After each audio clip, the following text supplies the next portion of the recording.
Hi, എല്ലാവരും രാവിലത്തെ ഭക്ഷണമൊക്കെ കഴിച്ചോ? ഞാനിവിടെ കഴിക്കാനായിട്ടിരിക്കുക കേട്ടോ. ഞാൻ ഇന്നലെ പോകുന്നത് കാണിച്ചായിരുന്നല്ലോ ഇടുക്കിയിലോട്ട്.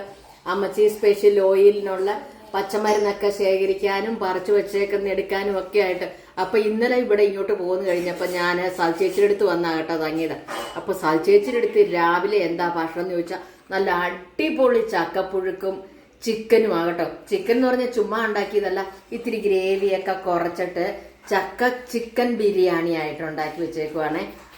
ഇത് കണ്ടോ, ഇങ്ങനെ മാറ്റി കാണിക്കാവേ. ഇത് കണ്ടോ ഇരിക്കുന്നുണ്ടോ?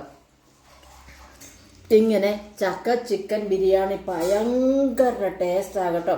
പിന്നെ ഈ കൂട്ടത്തിൽ പറയാൻ മറന്നു പോകാതിരിക്കട്ടെ, അമ്മച്ചി സ്പെഷ്യൽ ഓയിലും സോറിയാസിനുള്ള ഓയിലും എല്ലാം കറക്റ്റ് ആയിക്കോട്ടോ. ഇന്നലെ ഇവിടെ വന്നപ്പോഴത്തേനും എല്ലാം റെഡിയാക്കി വെച്ചിട്ടുണ്ട്. പിന്നെ ചിക്കൻ ഇടിയിറച്ചി, ബീഫ് ഇടിയിറച്ചി, മീൻ അച്ചാറ്, ബീഫ് അച്ചാറ്, അവലോസ് പൊടി, പിന്നെ അവല് വിളയിച്ചത്, അച്ചാർ ഐറ്റംസ് എല്ലാം. പിന്നെ ചക്ക വറുത്തതുണ്ട്, വാഴയ്ക്ക വറുത്തതുണ്ട്, ശർക്കര വരട്ടിയുണ്ട്. പിന്നെ നമുക്ക് കുറേ അധികം ചക്ക കിട്ടിയിട്ടുണ്ട്. ഇനി മുതൽ ആ ചക്ക തീരുന്നോളം വരെ നിങ്ങൾക്ക് ചക്ക വരട്ടിയത് വേണ്ടവർക്ക് ചക്ക വരട്ടിയതും ഉണ്ടായിരിക്കും.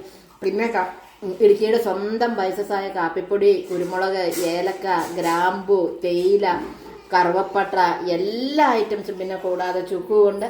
പിന്നെയെന്ന് പറഞ്ഞിട്ടുണ്ടെങ്കിൽ ഇനി മുതൽ ഉണക്കമീൻ വേണ്ടവരുടെ കൈകളിൽ പാക്ക് ചെയ്ത് യാതൊരു വക കംപ്ലൈൻറ്റും ഇല്ലാതെ കടലിലെ സ്വന്തം നമ്മുടെ ഉണക്കമീൻ ഉണ്ടായിരിക്കുന്നതാണ്. പിന്നെ ഉണക്കപ്പ വേണ്ടവർക്കും ഉപ്പേരിക്കപ്പ വേണ്ടവർക്കും നിങ്ങൾ ഓർഡർ ചെയ്താൽ മാത്രം മതി കേട്ടോ.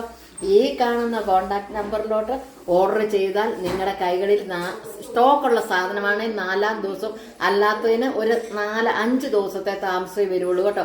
അപ്പൊ ഇനി നിങ്ങൾക്ക് എന്തെങ്കിലും അറിയണമെങ്കിൽ എന്ത് ചെയ്യേണ്ടത്? കമന്റ് ബോക്സിൽ വന്ന് കമന്റ് ചെയ്യാൻ മറക്കല്ല. അടുത്ത വീഡിയോയിൽ വീണ്ടും കാണാം. Tata bye bye. ഓക്കേ.